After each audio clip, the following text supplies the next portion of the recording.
معزز سامعین گرامی قدر، گزشتہ خطبات میں بعض واقعات کو سیرت کے حوالے سے شروع کیا اور پچھلے خطبے میں سیدنا ثمامہ کے واقعے کو بھی آپ کے سامنے رکھا۔ اس واقعے کے اندر جو چند فقہی باتیں ہیں ان کو تیزی سے بیان کر کے آگے بڑھیں گے۔ اس واقعے سے جب سیدنا ثمامہ نے واپس لوٹ کے رسول اللہ صلی اللہ علیہ وسلم کو آ کے کہا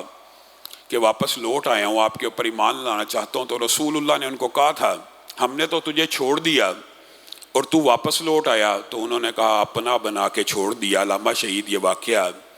اس شعر کے انداز میں سنایا کرتے تھے کہ کیا اسیری ہے کیا رہائی ہے، ہمیں اپنا بنا کے چھوڑ دیا۔ تو ویسے اس واقعے کے فقہی جو پہلو ہیں ان میں سے اہم جو بات ہے وہ یہ ہے کہ کسی کافر کو، کسی غیر مسلم کو بوقت حاجت، بوقت ضرورت یا کسی بھی امر کے اور کسی بھی کام کے لیے مسجد میں داخل ہونے کی اجازت دی جا سکتی ہے۔ یہ عام طور پہ ہمارے مسلمانوں میں یہ بات ہے کہ حرمین کے اندر کافر داخل نہیں ہونا چاہیے، نہیں ہونا چاہیے، یہ بات درست ہے، لیکن یہاں پہ مسجد النبوی کے ستون کے ساتھ رسول اللہ نے، ابھی انہوں نے ایمان قبول نہیں تھا کیا، باندھ دیا۔ تو یہاں سے یہ بات ثابت ہوتی ہے کہ چند حکم ان کی استثناء ہوتی ہے۔ مثال دے رہا ہوں، اگر آپ کی مسجد ہے اور کوئی ماہر کاریگر ہے جس کو آرکیٹیکٹ ہے یا اسی کا کام کرنے والا ہے یا کارپینٹر ہے یا ماربل، کوئی بھی کام جو اس کی اسپیشلائزیشن ہے، مسلمان وہ کام نہیں کر سکتا، تو وہ مسجد میں داخل ہو کے اس کو وہ کام کرنے کی اجازت موجود ہے ان احادیث اور واقعات کی روشنی میں۔ یہ جو سب سے بڑا فقہی پہلو اس واقعے میں بیان کیا جاتا ہے وہ یہی ہے کہ کافر کو بوقت ضرورت مسجد میں داخلے کی بھی اجازت ہے، اور یہ جو حرم کا خاص مسئلہ ہے وہاں پہ بھی داخلے کی اجازت موجود ہے۔ اور دیگر احادیث سے تو یہ بات بھی ثابت ہوتی ہے کہ رسول اللہ صلی اللہ علیہ وسلم نے عیسائیوں کو اپنی ہی مسجد میں عبادت کرنے کی پیشکش کر دی۔ تو گویا آج کے دور میں بھی اگر کوئی عیسائی، یہودی یا غیر مسلم آپ کی مسجد میں آنا چاہے اور آپ سمجھتے ہو کہ اس کے آنے سے اس کے دل میں اسلام کا رعب، دبدبہ اور متاثر ہونے کا امکان ہے، آپ اس کو داخل ہونے دیجئے، آپ اس کو آنے دیجئے، آپ اس کو چاہے اپنی مسجد میں عبادت بھی کرنے دیں وغیرہ۔ یہ ایک طویل فقہی باب ہے جو خلاصہ آپ کے سامنے رکھ دیا۔ رسول اللہ صلی اللہ علیہ وسلم نے یہ جو مارک کے آپ کو کہا تیزی سے لڑے ہیں، اس کی وجہ یہ تھی کہ کفار کے اوپر ہیبت اور دہشت بیٹھ جائے۔ زید بن حارثہ کو 170 سواروں کے ساتھ رسول اللہ صلی اللہ علیہ وسلم نے، صفوان بن امیہ کا ایک قافلہ جا رہا تھا، رسول اللہ نے یہ کاروائیاں بھی کی ہیں کہ قریش کے جو قافلے تجارتی جا رہے ہیں ان کو ڈسٹرب کیا جائے، ان کے اوپر حملے کیے جائیں۔ تو زید بن حارثہ کو بھی اسی قافلے کے اوپر حملہ کرنے کا حکم دیا۔ صفوان بن امیہ کا تجارتی قافلہ تھا، بہت زیادہ مال لے کے جا رہا تھا، تو زید بن حارثہ نے حملہ کیا اور قافلے کے اندر سے چاندی کی ایک بہت بڑی مقدار مسلمانوں کے ہاتھ میں لگی۔ لیکن اس واقعے میں، عیس کے مقام کے اوپر جب زید بن حارثہ کفار کو قیدی بنا رہے تھے، تو جو اسپیشل اس واقعے کے اندر ایک بات ہے وہ یہ ہے کہ رسول اللہ صلی اللہ علیہ وسلم کے داماد ابو العاص، جن کا واقعہ میں پہلے بھی آپ کے سامنے متعدد موقعوں کے اوپر رکھ چکا ہوں کہ یہ وہی ہیں کہ جب ان کو قیدی بنایا گیا تو زینب نے مکہ سے ماں خدیجہ کا ہار بھیجا تھا، تو رسول اللہ اس ہار کو دیکھ کے رونا شروع ہو گئے تھے، ان کی آنکھوں میں آنسو آ گئے، اور صحابہ کو کہا یہ تو میری بیٹی نے بھیجا ہے، اگر آپ چاہتے ہیں تو میں اس کو بغیر معاوضے کے آزاد کر دوں۔ یہ وہی ابو العاص ہیں، اس مارکے میں گرفتار ہو گئے۔ اب جب ان کو پکڑ کے لایا گیا تو انہوں نے اپنی بیوی سے پناہ کا مطالبہ کیا، جناب زینب سے۔ تو زینب نے اسی وقت اعلان کیا کہ میں اپنے خاوند کو، حالانکہ آپ کو پتہ رسول اللہ صلی اللہ علیہ وسلم نے ان کے بارے میں کہا تھا میں نے اس سے زیادہ سچا اور وفادار کوئی نہیں دیکھا، ابھی حالت اسلام میں نہیں تھے، کہا اس نے میرے سے جو وعدہ کیا پورا کیا۔ جب کہا تھا رسول اللہ نے، آپ کو بتایا تھا کہ زینب کو واپس بھیج دو، تو انہوں نے فوری بھیج دیا۔ آج پکڑ کے آئے ہیں تو کہتے ہیں زینب کو کہ میں ہوں تو تیرا خاوند، مجھے پناہ چاہیے۔ زینب نے پناہ دی تو رسول اللہ صلی اللہ علیہ وسلم نے ان کی پناہ کو قبول کر لیا، زینب کی پناہ کو۔ اور رسول اللہ صلی اللہ علیہ وسلم نے ان سے پیار اور محبت، رسول اللہ کو ان سے بہت زیادہ محبت تھی، ابھی انہوں نے اسلام نہیں تھا قبول کیا، رسول اللہ ان کا احترام کیا کرتے تھے اور کہا کرتے تھے صحابہ کو کہ یہ کیسا عظیم آدمی ہے کہ جنگ بھی کرتا ہے اور میرے خلاف بھی ہے اور اسلام کو قبول نہیں کیا، لیکن میرے سے جو وعدہ کرتا پورا کرتا ہے، جو وعدہ کرتا پورا کرتا ہے۔ رسول اللہ کو ان سے بڑی محبت تھی، اسی محبت کی وجہ سے اس واقعے میں یہ عجیب واقعہ پیش آیا کہ رسول اللہ صلی اللہ علیہ وسلم نے اپنے صحابہ سے کہا کہ ابو العاص کو جانے دو، ابو العاص کو میں چھوڑنا چاہتا ہوں، اجازت ہے، صحابہ نے اجازت دے دی۔ تو یہ جو بار بار احسانات کیے ابو العاص کے دل میں رسول اللہ کی بڑی محبت تھی، ان کے دل میں بھی، لیکن اب دل کی دنیا بدل چکی تھی، تیزی سے مکہ میں داخل ہوئے اور اعلان کیا، لوگوں میں اس لیے آیا ہوں کہ کہیں تم یہ نہ سمجھنا کہ مدینہ میں اس لیے ٹھہر گیا کہ ابو العاص کے ذمے مکہ کے لوگوں کے پیسے تھے، مکہ کے لوگوں کی امانتیں تھیں، اسلام قبول کر کے مدینہ میں ٹھہر گیا ہے اور ہمارا مال لوٹ لیا۔ میں پہلے تمہارے پاس آیا ہوں، ابھی اسلام کا اعلان نہیں کیا، جس نے مجھ سے جو پیسہ لینا تقاضا کرنا تقاضا کر لے، میں ایک ایک پائی کلیئر کر کے مدینہ میں جا رہا ہوں رسول اللہ کے ہاتھ کے اوپر ایمان کو قبول کرنے کے لیے، اعلان کیا۔ اور پھر ایک ایک بندے کے پیسے واپس کیے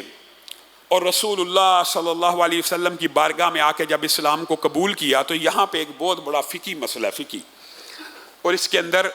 امت میں بہت لمبا چوڑا اختلاف موجود نہیں، لیکن چند چوٹی کے کبار محدثین نے چونکہ اختلاف کیا، چاہے ان کی وہ رائے شاذ ہے اس لیے بیان کر رہا ہوں۔ ابو العاص جب واپس آئے ہیں رسول اللہ کے ہاتھ کے اوپر ایمان قبول کیا، ضمنی بات آئی ہے، آپ کے علم میں ہونا چاہیے کہ یہ وہی ابو العاص ہیں جو امامہ کے والد ہیں، اور رسول اللہ اپنی اس نواسی سے اتنا پیار کیا کرتے تھے جس طرح حسن حسین کو دوران نماز سجدوں میں طویل کر لیا کرتے تھے، اگر کندھوں پہ چڑھ جاتے تھے، تو امامہ بھی جب نماز میں قریب آتی تھی تو رسول اللہ نے قیام امامہ کو اٹھا کے کیا، پوری رکعت کا قیام اپنی نواسی کو۔ تو رسول اللہ صلی اللہ علیہ وسلم نے ان کے اسلام کو قبول کیا، اور ساتھ میں ایک عجیب جو فقہی باب ہے اسلام کے اندر، وہ نیا فقہی باب کا دروازہ کھلا۔ بعض محدثین کا اس بارے میں اختلاف موجود ہے، جیسے کہ پہلے کا رسول اللہ نے ابو العاص کو کہا کہ آپ نے اسلام قبول کر لیا، اب میں آپ کو اپنی بیٹی کے اسی نکاح میں واپس کرتا ہوں، یعنی جو نکاح پہلے سے موجود تھا حالت کفر کے زمانے میں، بیٹی کو تو واپس بلا لیا۔ تو بالعموم جو فلسفہ اور کلیہ فقہی بنتا ہے وہ کیا ہے کہ اگر ایک عورت مسلمان ہو جائے اور خاوند کافر ہو جائے، عدت گزر جائے، آٹومیٹک ہے یہ کہ اگر خاوند کافر ہے اور اس کی بیوی مسلمان ہو جاتی ہے تو طلاق واقع ہو جاتی ہے، عدت گزر جائے وہ عورت آزاد ہے۔ لیکن یہاں پہ جب رسول اللہ صلی اللہ علیہ وسلم نے اپنی بیٹی کو اسی سابقہ نکاح کے ذریعے ان کی طرف بھیجا تو یہاں سے کچھ باتیں سمجھ آتی ہیں۔ بعد محدثین نے کہا نیا نکاح کیا، لیکن یہ بات صحیح سند سے ثابت نہیں ہے۔ اسی نکاح میں واپس کرنے کی جو وجوہات بیان کی جاتی ہیں وہ یہ ہے کہ اگر عورت مسلمان ہو گئی، طلاق تو واقع ہو گئی، خاوند کافر ہے، لیکن عورت نے آگے نکاح نہ کیا ہو، عورت آگے نکاح نہ کرے، عدت گزر جائے، تو بھی سابقہ خاوند اگر واپس لوٹ کے آ جائے، مسلمان ہو جائے، تو اس کے نکاح میں واپس جا سکتی ہے۔ یہ فقہی ایک باب ہے، اس کے اوپر علماء کا اختلاف ہے کہ نہیں، نئے سرے سے نکاح منعقد کرنا چاہیے، نئے سرے سے، ہر یہ ضمنی اختلافات ہوتے ہیں۔ بہرحال رسول اللہ صلی اللہ علیہ وسلم نے دوبارہ اپنی بیٹی کو انہی کے نکاح میں دے دیا۔ یہ جو چھاپا مار کاروائیاں ہو رہی ہیں، ان سے تنگ آ کے نا ابو سفیان نے اس وقت اسلام چونکہ قبول نہ کیا تھا، ایک چال چلی۔ عمر بن امیہ کو زمری، عمر بن امیہ مشہور آپ کو پتہ ہے، ٹارگٹ کلنگ میں اس وقت وہ ماہر ہوا کرتے تھے کہ اجرتی قاتل جس طرح آج ہوتے ہیں، شوٹر جن کو ہم کہتے ہیں، اس دور میں بھی ہوا کرتے تھے کہ ان لوگوں کو پیسے دیے جاتے تھے، یہ جا کے قتل کر دیا کرتے تھے۔ تو عمر بن امیہ ان میں سے بڑے ماہر تھے، تو ابو سفیان نے ان کو پیسے دیے اور کہا یار یہ معاملہ بڑھتا چلا جا رہا ہے، جنگ سے ہم جیت نہیں پا رہے، حملے وہ ہمارے اوپر کرنا شروع ہو گئے ہیں، قافلے وہ ہمارے گھیرنا شروع ہو گئے ہیں، آپ ایسا کیجئے چپکے سے جائیے، کسی تدبیر کو لڑا کے رسول اللہ صلی اللہ علیہ وسلم کا معاذ اللہ خاتمہ کر دیجیے۔ پیسے بھی دیے اور انہوں نے پوری تدبیر بھی کی، خنجر کو اپنی ناف میں باندھا۔ تو رسول اللہ صلی اللہ علیہ وسلم بنو اشہل کی ایک مسجد میں اس وقت موجود تھے جب عمر بن امیہ آئے اور رسول اللہ صلی اللہ علیہ وسلم کے اوپر حملہ کرنے کی نیت سے آئے تھے۔ رسول اللہ صلی اللہ علیہ وسلم نے ان کو دور سے آتا دیکھا تو اپنے صحابہ کو پہلے بتا دیا کہ یہ بندہ جو آ رہا ہے، جو داخل ہو رہا ہے، یہ بری نیت سے آ رہا ہے، لیکن اس کے اور میرے درمیان اللہ کی تقدیر حائل ہے۔ اس سے مراد یہ ہے کہ رسول اللہ سے اللہ نے جو وعدہ کیا تھا نا، میں آپ کو لوگوں سے بچا لوں گا، رسول اللہ کو اللہ تعالیٰ نے یہ گارنٹی دی تھی کہ اللہ تعالیٰ آپ کو کسی بندے کے ہاتھ اس طرح ضائع نہیں ہونے دیں گے۔ تو وحی کے ذریعے رسول اللہ کو جب ان کا بتلا دیا تو سعید بن حضیر بالکل، اور ان کو خدیر بھی کہتے ہیں، تیار ہو گئے۔ جب وہ قریب آیا عمر بن امیہ تو ان کو پکڑ لیا اور تلاشی لی تو خنجر زہر والا وہاں سے کپڑوں کے نیچے سے مل بھی گیا۔ بڑے پریشان ہو گیا کہ یہ کیا ہوا۔ اب دیکھیں ایک بندہ قتل کی نیت سے آیا ہے، پکے ارادے سے، پیسے بھی پکڑ چکا ہے۔ رسول اللہ صلی اللہ علیہ وسلم نے ان کے ساتھ بھی وہی معاملہ کیا جو سمامہ کے ساتھ کیا تھا۔ عمر سے بات چیت کرنے کے بعد کہا ایک شرط ہے، میں تجھے آزاد کر دوں گا، تو مجھے سارا واقعہ بتا۔ تو پھر اس نے، عمر بن امیہ نے سارے کے سارے واقعے کو کھول کے بیان کر دیا کہ اس طرح معاملہ ہوا تھا، ابو سفیان سے یہ پیکج طے ہوا، یہ ریٹ طے ہوا، آپ کے اوپر حملہ کرنا تھا، یہ سارا۔ جب سارے صحابہ نے سن لیا،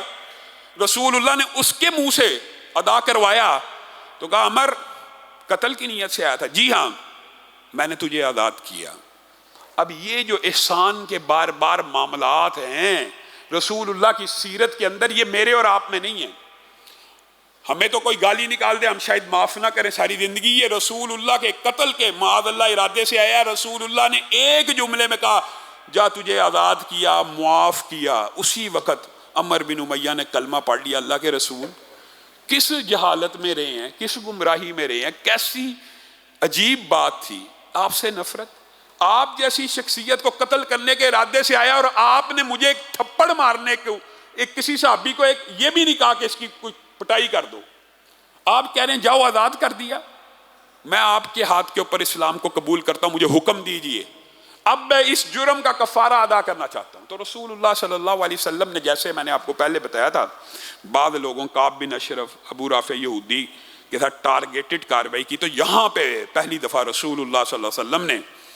عمر بن امیہ کو کہا ٹھیک ہے،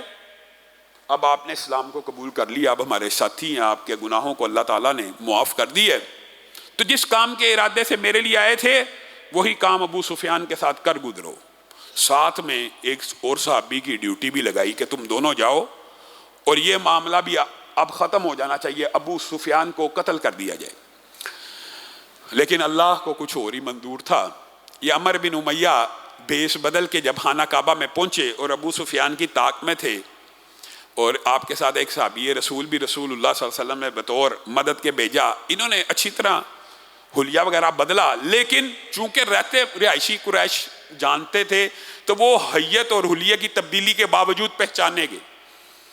تو قریش نے تو کسی کام کے ارادے سے بھیجا تھا، جب خانہ کعبہ میں موجود پایا اور پہچان گئے تو پھر یہ وہاں سے دوبارہ فرار ہو کے بڑی مشکل جان بچا کے رسول اللہ صلی اللہ علیہ وسلم کی بارگاہ میں پیش ہو گئے۔ گویا جو معاملہ ابو سفیان نے کرنا چاہا وہ بھی پورا نہ ہوا، اور جس کام کے لیے رسول اللہ صلی اللہ علیہ وسلم نے بھیجا وہ بھی نہ ہو سکا، چونکہ اللہ رب العزت کو حضرت ابو سفیان کے بارے میں کچھ اور ہی منظور تھا۔ آپ دیکھ لیے حضرت خالد ابن ولید کتنے مارکوں میں رسول اللہ کے مد مقابل رہے، لیکن ان کے بارے میں بھی اللہ رب العزت کو کچھ اور ہی معلوم یعنی منظور تھا۔ اسی اسنا میں یہ 6 ہجری کے ابتدائی 5 سے 6 ہجری کے واقعات آپ کے سامنے رکھ رہا ہوں۔ یہ جو دباچہ ہے صلح حدیبیہ کا، فتح مکہ کا، تو رسول اللہ صلی اللہ علیہ وسلم کی یہ جو کاروائیاں تھیں یہ قریش کے دلوں کے اوپر ہیبت بٹھاتی جا رہی تھی۔ اسی دوران ایک قبیلہ ہے، آپ نے یہ معروف حدیث سنی ہوگی، اکل اور ارینا قبیلے کے بعد لوگ آئے، رسول اللہ صلی اللہ علیہ وسلم کے ہاتھ کے اوپر اسلام کو قبول کیا۔ چونکہ وہ بدو تھے تو آ کے جب مدینہ میں رہے تو ان کے پیٹ خراب ہو گئے، یہ بھی 6 ہجری کے قریب کا واقعہ ہے۔ تو رسول اللہ صلی اللہ علیہ وسلم سے کہنے لگے ہم تو اللہ کے رسول بدو ہیں اور ہمیں تو دودھ پینے کی عادت ہے، ہم یہ جو روٹی خوراک کھا رہے ہیں اونٹ کا دودھ پیتے ہیں تو ہمارے تو پیٹ خراب ہو گئے ہیں۔ تو رسول اللہ صلی اللہ علیہ وسلم نے ان کو کہا جائیے، ہمارے چند اونٹ باہر شہر سے باہر چرتے ہیں، فلاں فلاں جگہ کے اوپر چرتے ہیں، آپ جائیے، آپ کے جو پیٹوں کی بیماریاں ہیں ان کے دودھ کو پیجئے اور ان کے پیشاب کو پیجئے، دور ہو جائیں گی۔ اب یہ جو حدیث ہے یہ بخاری شریف میں، سنن نسائی میں، حدیث کی متعدد کتابوں میں، بخاری شریف میں سند کے اوپر اعتراض نہیں ہے، لیکن یہاں پہ ایک بات سمجھنے کی ضرورت ہے اور دل کو کھول کے تعصب کے بغیر یہ بات سمجھنے کی ضرورت ہے کہ بعض لوگوں نے وحی رسول کو، رسول اللہ کی حدیث کو، اللہ کی وحی کو جو رسول اللہ پہ آتی ہے اتنا معمولی جانا ہے کہ وہ کہتے ہیں جو بات ہماری عقل میں نہیں آئے اس کو ہم مسترد کر دیں گے۔ یہ کوئی پیمانہ نہیں ہے عقل، ہر انسان کی عقل فرق ہے، کس کی عقل میں نہ آئے۔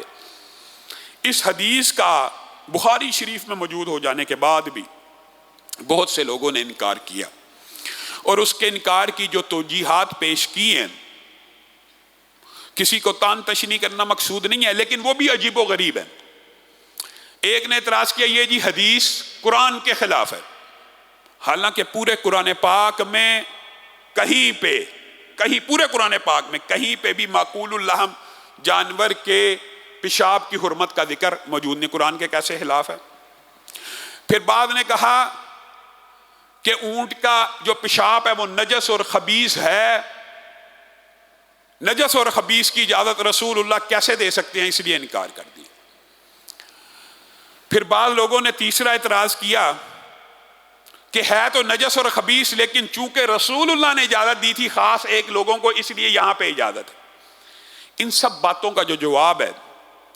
مختصر بات یہ ہے کہ وحی جو ہوتی ہے وہ، عقل جو ہوتی ہے وہ وحی کے تابع ہوتی ہے، عقل وحی سے بالا تر نہیں ہے۔ وحی ہے پہلی بات کہ معقول اللحم جانوروں کا، معقول اللحم یعنی جن کا گوشت کھانے کی مسلمانوں کو اسلام میں اجازت ہے، ان کے کسی جز کی حرمت، کسی شے کی حرمت قرآن پاک اور حدیث سے ثابت نہیں ہے سوائے دمم مسفوح کے، بہتے ہوئے خون کے۔ حلال جانور کا بھی بہتا ہوا خون حرام ہے بس۔ تو معقول اللحم جانور کے والے سے جو آپ کے ذہن میں باتیں بنی ہوئی ہیں کہ ان کے گردے، ان کی کلیجی، ان کی اوجری،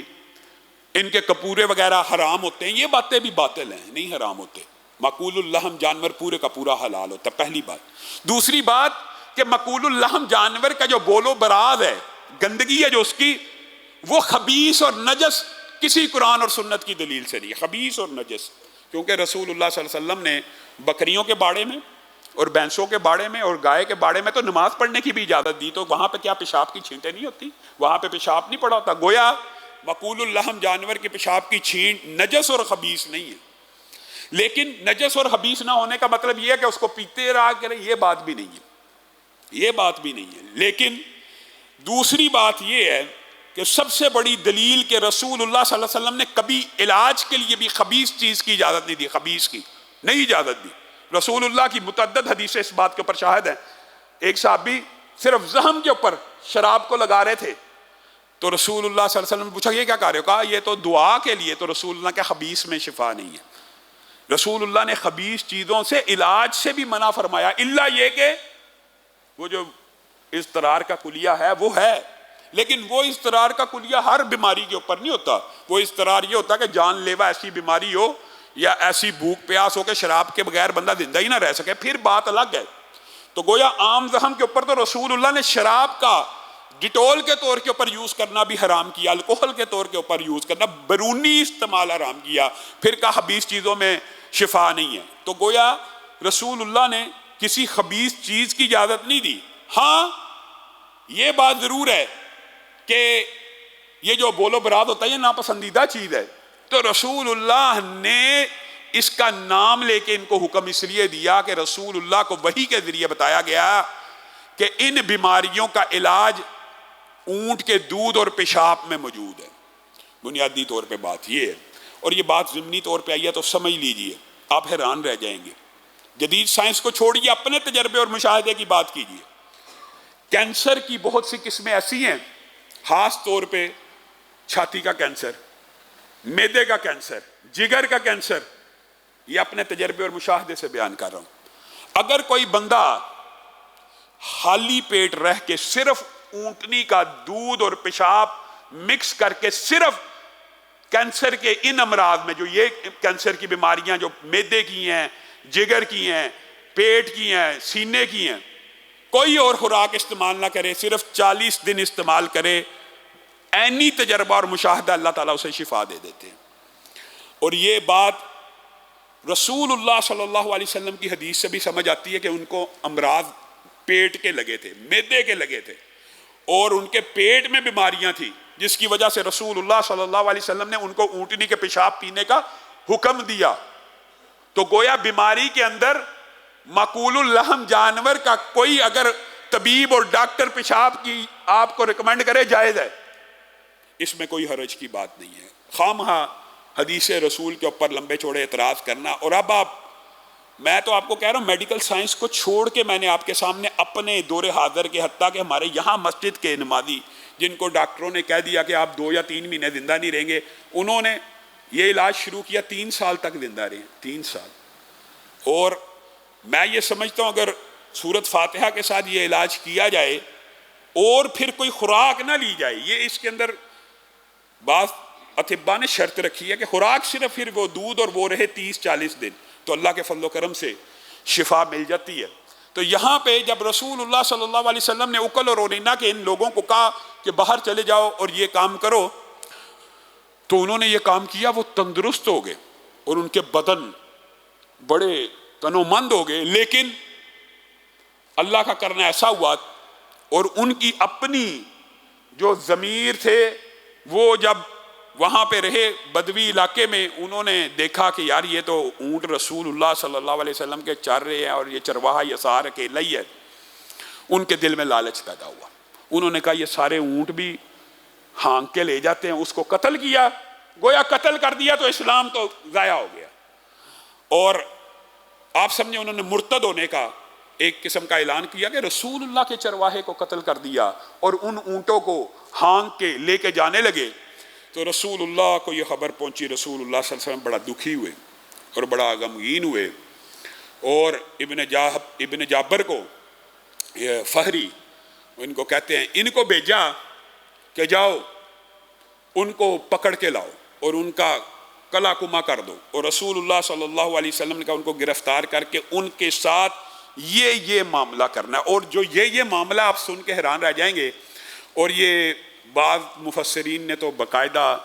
جو آیت محاربہ ہے اس کا اطلاق اکل اور اورینہ کے قبیلے کے اوپر بھی کیا کہ یہ جو رسول اللہ صلی اللہ علیہ وسلم نے حکم دیا، اچھا یہ جو حکم ہے نا یہ بڑا سخت تھا، اور بعض لوگوں نے یہ لکھا ہے کہ یہ حکم اس لیے تھا کہ چرواہے کے ساتھ انہوں نے یہ عمل کیا، لیکن کلی طور کے اوپر بھی یہ باتیں کچھ جائز ہیں جو معاشرے میں معروف ہوتی ہے کہ ناجائز ہیں۔ رسول اللہ صلی اللہ علیہ وسلم نے ابن جابر فہری کو یہ کہا کہ آپ نے اگر ان کو پکڑ لیا تو ان کی آنکھوں میں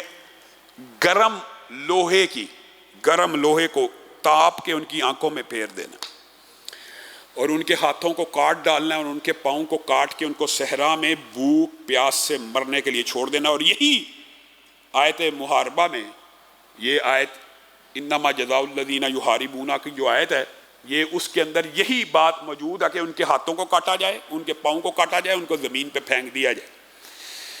اب یہاں پہ بھی محدثین نے اور فقہا نے بڑی باتیں لکھی ہیں۔ خیر ابن جابر گئے اور ان کو پکڑا، ان کی آنکھوں میں گرم سلائیوں کو پھیرا، ان کے ہاتھ پاؤں کاٹ دیے اور ان کو صحرا میں درندوں کے خوراک کے لیے چھوڑ دیا۔ یہاں سے ایک بات ثابت ہوتی ہے کہ ویسے عمومی طور پر آگ کا عذاب مخلوق کو نہیں دینا چاہیے، لیکن قصاصاً دیا جا سکتا ہے۔ مثلا انہوں نے چرواہے کے ساتھ یہ عمل کیا تھا تو ان کو اس کے بدلے میں وہ عمل مل جائے۔ بعض محدثین نے اس کی یہ توجیہ پیش کی ہے کہ آگ کا عذاب اکل اور اورینہ کے قبیلے کے لوگوں کو اس لیے دیا تھا کہ چرواہے کے ساتھ انہوں نے یہ کیا تو رسول اللہ صلی اللہ علیہ وسلم نے قصاصاً ان کے ساتھ وہی معاملہ کیا۔ لیکن حقیقی بات یہ ہے، راجع بات یہ ہے کہ حضرت ابو بکر کے طرز عمل سے اور حضرت علی کے طرز عمل سے جو انتہائی سنگین نوعیت کا مجرم ہو اس کے بارے میں اس کو آگ کا عذاب دیا جا سکتا ہے. مثلا حضرت ابو بکر کے دور کے اندر حضرت خالد بن ولید نے لیٹر لکھا کہ میں ایک ایسی قوم پہ آیا ہوں امیر المومنین جو آپ سوچ بھی نہیں سکتے. کیا میں سوچ نہیں سکتا؟ یہ مرد مردوں کے ساتھ شادیاں کرتے ہیں. تو حضرت ابو بکر نے یہ آرڈیننس جاری کیا تھا ان کو پھر زندہ جلا دیا جائے. گویا اسلام میں اس طرح کے سنگین نوعیت کے جرائم کی سزا موجود ہے یہ، لیکن یہ عموم نہیں ہے. اسی طرح حضرت علی نے بھی اپنے دور میں آگ کا عذاب دیا، اور جب عبداللہ ابن عباس نے اعتراض کیا تو حضرت علی نے ان کو جواب دیتے ہوئے کہا تھا کہ انہوں نے صحیح طرح حدیث کو سمجھا نہیں. بعض لوگوں نے اس حدیث سے یہ مطلب لیا کہ حضرت علی نے رجوع کیا تھا. نہیں، صحابہ کا یہ ایک صحابہ کی جماعت کا یہ موقف تھا کہ آگ کا عذاب دینا جائز ہے، ایک صحابہ کی جماعت کا یہ موقف تھا کہ آگ کا عذاب جائز نہیں ہے. لیکن راجع بات یہ ہے کہ سنگین نوعیت کے جو جرائم ہیں ان میں اسلام میں اس طرح کی سزائیں دینا کہ لوگوں کو تادیب ہو اور دوبارہ وہ معاشرے میں جرم نہ ہو سکے، یہ باتیں جائز اور درست ہیں. گویا جب یہ سارے کا سارا واقعہ ہو گیا تو رسول اللہ صلی اللہ علیہ وسلم نے ان کو یہ سزا دی. آگے چلیے، آگے ایک غزوہ ہے سریہ، بلکہ غزوہ تو وہ جس میں رسول اللہ صلی اللہ علیہ وسلم خود شامل ہوں. رسول اللہ صلی اللہ علیہ وسلم نے ابو عبیدہ ابن جراح کو 300 سواروں کے ساتھ اس سریے کو، ویسے سیف البحر بھی کہتے ہیں لیکن وہ حضرت حمزہ کے ساتھ خاص ہے، اس لیے اس کو تاریخ کے اندر اور سیرت کے اندر جیش الخبت کہنا چاہیے. جیش الخبت سے مراد پتوں والا لشکر، پتوں والا، جھاڑیوں والا. اس کو کیوں کہا گیا کہ ابو عبیدہ ابن جراح کو دور ساحل کے کنارے رسول اللہ صلی اللہ علیہ وسلم نے کارروائی کرنے کے لیے بھیجا تو آپ کے پاس خوراک ختم ہو گئی. جب خوراک ختم ہوگی تو ابو عبیدہ ابن جراح نے اپنے ساتھیوں سے کہا، 300 بندہ تھا، کہ سارے تھوڑا تھوڑا جو آپ کے پاس موجود ہے اکٹھا کر لیا جائے. سب نے اکٹھا کیا، اس کو ایک بورے میں بند کر دیا، پھر ان میں سے سب کو ایکولی بانٹنا شروع کیا. پہلے زیادہ کھجوریں آتی رہی، پھر کم کم، حتیٰ کہ نوبت یہاں تک آ گئی کہ ایک وقت میں ایک ایک کھجور اس سے آنے لگی. پھر جب وہ بھی ختم ہو گئی تو صحابہ نے پتوں کو اور کیکر کو اور مختلف ٹہنیوں کو چبانا شروع کیا. اس لیے اس کو کہتے ہیں جیش الخبت، کہ پتوں والا لشکر. اب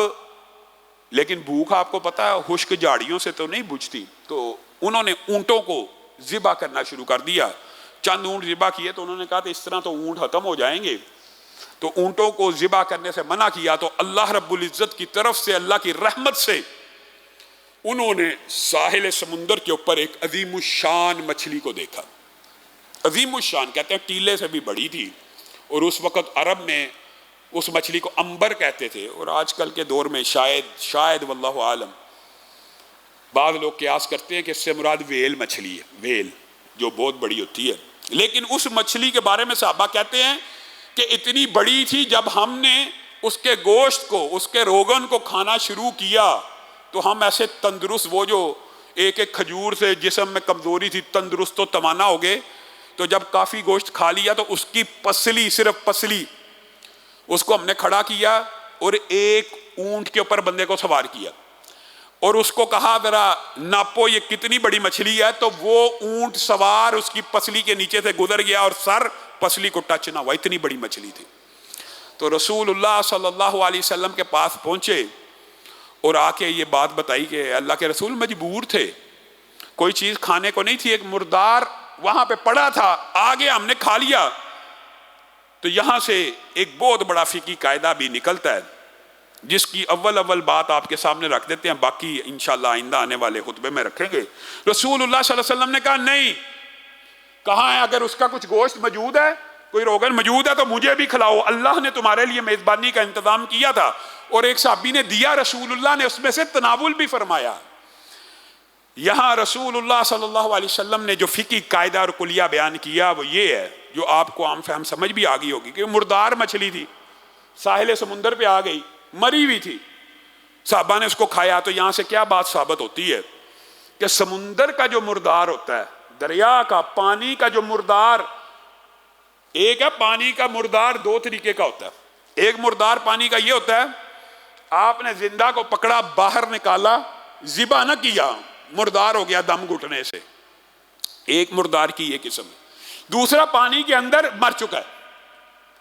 تو سمندر کے جو دونوں مردار ہیں رسول اللہ صلی اللہ علیہ وسلم نے امت کے اوپر حلال کر دیے ہیں۔ اور آپ حیران رہ جائیں گے کہ اگر عقل اور یہ جو آپ کلیے اور قاعدے سنتے ہیں حدیث جی قرآن سے ٹکرائے گی تو نہیں مانیں گے۔ سارے منکرین حدیث مچھلی کھاتے ہیں، سارے منکرین حدیث، اور قرآن پاک میں مردار حرام ہے۔ دو آیتیں اور واضح طور پہ حرام ہے مردار، قرآن پاک میں مردار حرام ہے، اور رسول اللہ صلی اللہ علیہ وسلم نے کہا ہمارے لیے دو مردار حلال کر دیے گئے ہیں،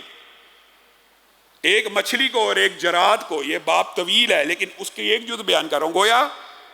رسول اللہ صلی اللہ علیہ وسلم نے سمندر کے مرداروں کو حلال کر دیا، قرآن میں تو حرام ہے۔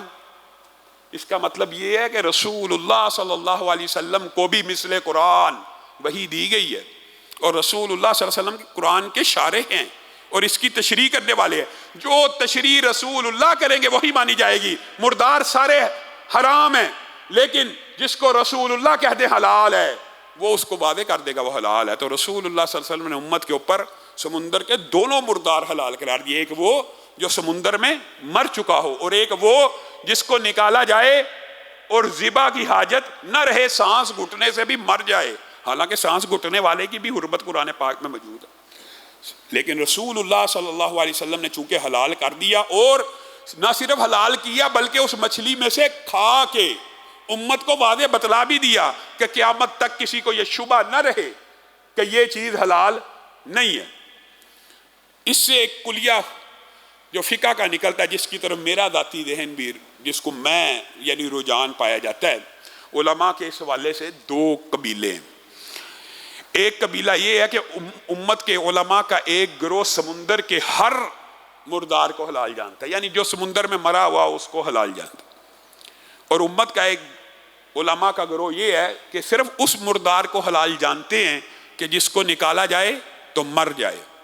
تو بنیادی طور پہ میرا جو ذاتی جس کو میں راجح سمجھتا ہوں وہ یہی بات ہے، چونکہ سمندر کا مردار حلال قرار دیا ہے، سمندر سے نکالا زندہ رہا، یہ سمندر کے حکم میں نہیں ہے۔ یہ میرا ذاتی رجحان بھی ان علماء کے گروہ کی طرف ہے۔ وجہ یہ ہے کہ جو سمندر سے نکل کے زندہ رہے گا اس کا حکم بری جانوروں میں آئے گا، بحری میں نہیں آئے گا۔ بحری جانور صرف ان کو کنسیڈر کیا جائے گا جن کو سمندر سے نکالا تو وہ مر گئے، ان کی زندگی سمندری ہے، سمندر سے نکال لو تو مر جائے، صرف وہ مردار حلال ہے۔ جو سمندر سے نکالا جائے اور مرے نہ زندہ رہے، اس کے بارے میں جو رسول اللہ صلی اللہ علیہ وسلم کی احادیث ہیں، چونکہ بات آ چکی ہے